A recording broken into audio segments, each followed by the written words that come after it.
What's up, guys? Today I have yet another forgotten script for you. This one's a different version of Halloween, The Curse of Michael Myers. Let's get into it.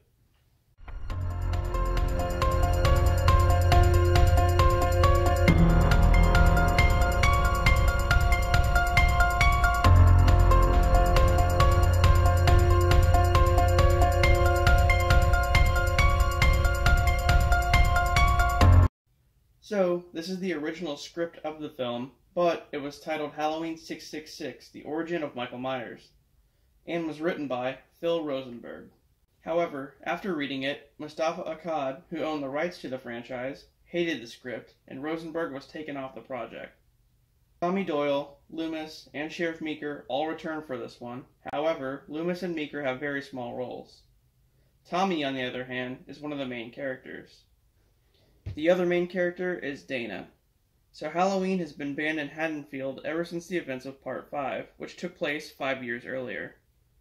Dana is a reporter who's been having nightmares about Michael, and then gets sent to Haddonfield to cover the story of the town bringing back Halloween after all this time. Michael's been living in an alleyway like a homeless person, sleeping on newspapers. And at one point, he kills another homeless guy by shoving a live rat down his throat. Oh, sounds delicious. Then we meet back up with Tommy, who's been living with these two younger kids that basically bully him.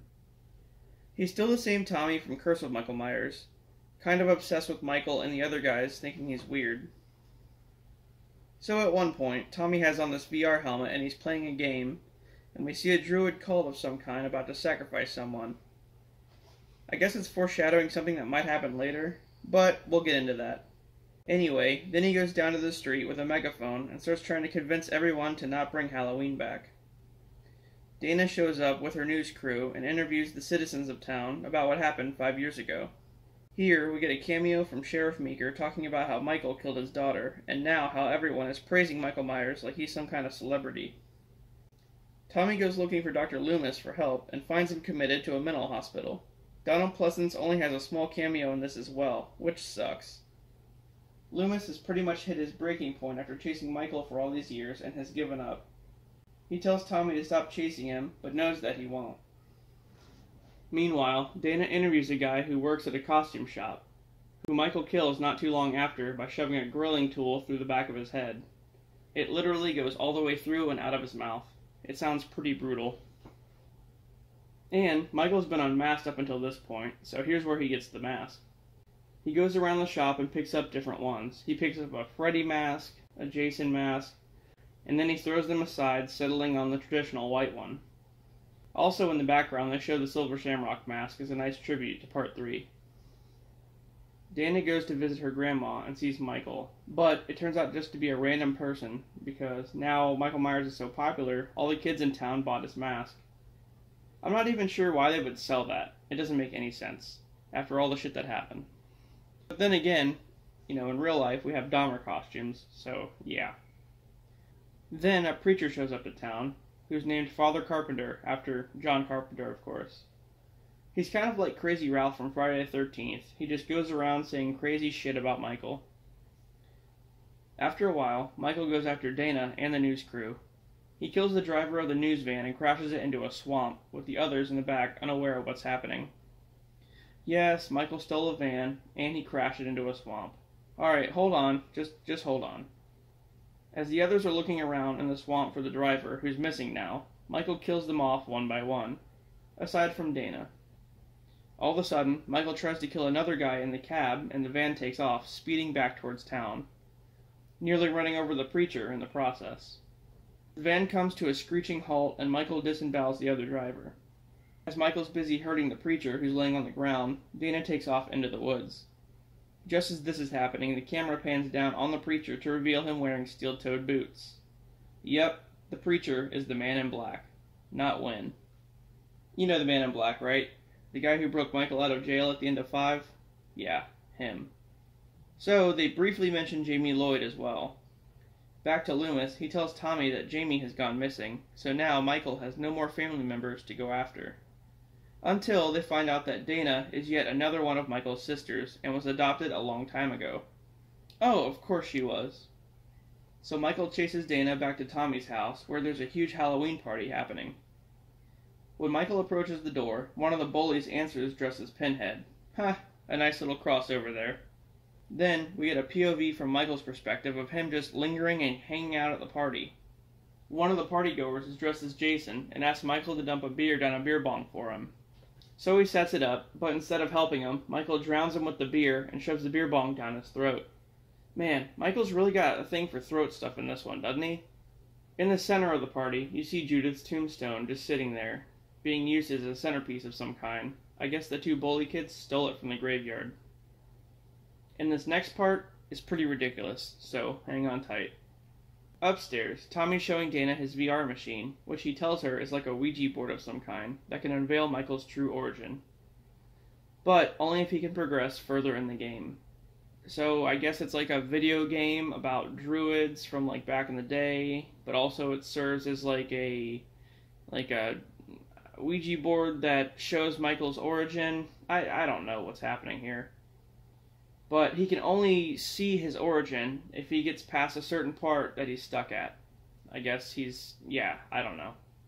So Dana tells him that she's Michael's other sister, and his reaction's kind of lackluster. He's like, "Whoa!" So that's all the more he says. Then Dana puts on the VR headset and tries to beat the game herself. Yeah, I know. This is happening. Just deal with it. Dana gets to a certain point in the game where two druids are arguing. One is a high priest, and the other guy, wearing a deer mask, is a king. For a ritual, the king was given anything he wanted for a whole year, under the promise that he would be sacrificed at the end of that year to keep the gods happy. So now, it's come time to sacrifice him, and he's not happy about it. There's a whole other story behind it, but anyway, so the priest stabs the king and kills him, and the world basically erupts into an Armageddon because it wasn't the king that he stabbed after all. When he removes the mask, it's actually the preacher. Yeah, this script is fucking wacky, man. So then the ritual is botched because they killed the wrong person, and the priest pretty much curses the king's family line for eternity, stating that the entire family will die. And of course, Michael is a descendant of the king. Go figure. So then we fast forward to a flashback of 1963, the original movie, where it shows young Michael getting consumed by the curse right before he kills his sister. After that, there's a quick montage of all of Michael's past victims, and then Dana suddenly rips the headset off and says she knows how to kill him. He has to be sent through a portal, which is in Judith's grave, but it has to be done between 12 and 1 a.m. Just then, Michael bursts through the floor and fights Tommy. He subdues him and then follows Dana to the cemetery. Of course, the preacher's there, saying more crazy shit. So Dana arrives at Judith's grave, and her and Michael fall into it. She hangs onto the side and tries to pull herself out, but Michael grabs her and tries to pull her in. Just then, Dana stabs Michael in the eye, and he falls into the portal. Tommy shows up late just to put Judith's tombstone back where it was, and he sees Dana. Instead of greeting each other, Dana just walks up to him and says she's got a story to report, and then walks off into the night. Then, Tommy looks down at his watch, which reads 1:14 a.m. The end. So, I guess, in the end, they didn't get him through the portal in time. This one was a bit wild. Usually these forgotten scripts are crazy, I know, but this one was top of the list, man. First of all, there was barely any Loomis. They should have had a lot more Loomis. Tommy was pretty cool. I assumed it would have been Paul Rudd, which I know everybody loves Paul Rudd as Tommy. Dana was okay, but to me, she was just another cut and paste of any other girl in the franchise. A Tina, or a Kara Strode, or a Rachel, or something like that. And there's the whole origin thing. That damn VR game. How did a VR game show all of that stuff? And who the hell made it? Are there other copies out there? People are just playing through the origin of Michael Myers, watching druids kill each other? What the hell's going on there? And let's not talk about that portal. Really? There's a fucking Mortal Kombat style portal in the bottom of a grave? And out of all the ways to defeat him over the years, this movie chose a portal to hell. That's cool, I guess, if they were going to incorporate Cenobites, or maybe even Ash from Evil Dead. But they didn't. Yeah, personally, and this is going to sound bad, but I'd rather have Busta Rhymes kick his ass again. Alright guys, well I hope you enjoyed this one, and of course I'll see you on the next one.